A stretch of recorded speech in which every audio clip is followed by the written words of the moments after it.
Chapter 1. The first thing Elias Marrow noticed when he returned to the town was the silence. Not the peaceful kind. No birds, no wind through leaves, but a thicker silence, one that felt pressurized, as if sound itself were being held back. Marrow Road stretched ahead of him, cracked and buckled, the asphalt split like old bone. The sign at the edge of town still read, "Welcome to Greyhaven. Population 1,842. The paint had peeled so badly the numbers were barely legible. Elias stopped the car and cut the engine. The silence deepened. He hadn't planned to come back. He had promised himself, promised her, that he never would. But then the letter arrived. No return address. No stamp. Just his name, written in a familiar, careful hand. Come home. It's happening again. Beneath it, a symbol carved into the paper itself, a circle broken by 3 claw-like lines. The hollow mark. Elias rubbed the scar on his forearm without realizing it. You're dead, he muttered. All of you. The town did not argue. Chapter 2. Greyhaven looked smaller than Elias remembered, or perhaps emptier. Storefronts stood intact but abandoned, mannequins frozen behind dusty glass. A church bell tower leaned at an unnatural angle, like it was listening to something underground. He parked near the old diner. The bell above the door rang when he stepped inside, sharp and intrusive in the quiet. Someone was there. Eli. He turned. Mara Kell stood behind the counter, older now, her hair streaked with silver, eyes too alert. She looked like someone who hadn't slept properly in years. You came back, she said, not smiling. I got a letter, Elias replied. Mara's face tightened. Then it started. She poured him coffee with shaking hands. They've been disappearing again. Pets first, then people. Always near the woods. Always near the old quarry. Elias stared into the coffee. You sealed the hollow. We thought we did. A sound echoed outside. A deep, hollow thump, like something massive shifting its weight underground. Neither of them spoke. Chapter 3. That night, Elias dreamed of the tunnels. He stood barefoot on damp stone, the walls breathing around him. The air smelled of rot and copper. Something moved in the darkness ahead, dragging itself forward with too many limbs. You left us, a voice whispered, not in his ears, but inside his teeth. He woke screaming. Something had scratched the window from the outside. Chapter 4. They gathered the survivors the next morning. There were only 12. Mara, old Father Beck, the twins, Jonah and June Holloway, a woman named Claire who wouldn't stop whispering prayers, and others Elias barely remembered, faces aged by fear rather than time. Father Beck spread blueprints across the church floor. The hollow lies beneath the quarry, he said. Older than the town. Older than the forest. Elias nodded. They don't live in it. They live through it. The twins exchanged glances. Jonah spoke. They've been leaving marks. On doors.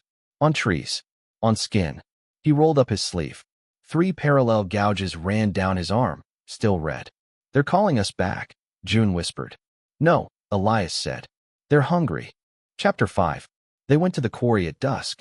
The hole in the earth yawned wider than Elias remembered, its edges jagged, as if something had been chewing its way out. A cold wind rose from below, carrying whispers that sounded like half-remembered names. Claire screamed first. Something climbed the quarry wall. It was wrong. A mass of pale flesh stretched over jointed limbs, its face split vertically like a wound. Eyes blinked open and shut across its torso, each one fixing on a different person. It moved like it was still learning gravity. Jonah fired his rifle. The bullet vanished into its body without resistance. The thing laughed. Then more came. Chapter 6. They ran. June tripped, and Elias turned back without thinking. A claw like a bundle of broken fingers wrapped around her ankle.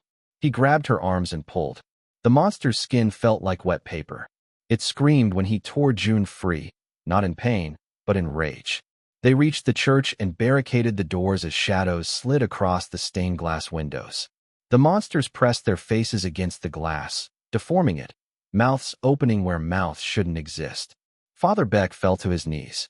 We must seal it again. We can't, Mara said. The ritual needs a warden. Silence fell.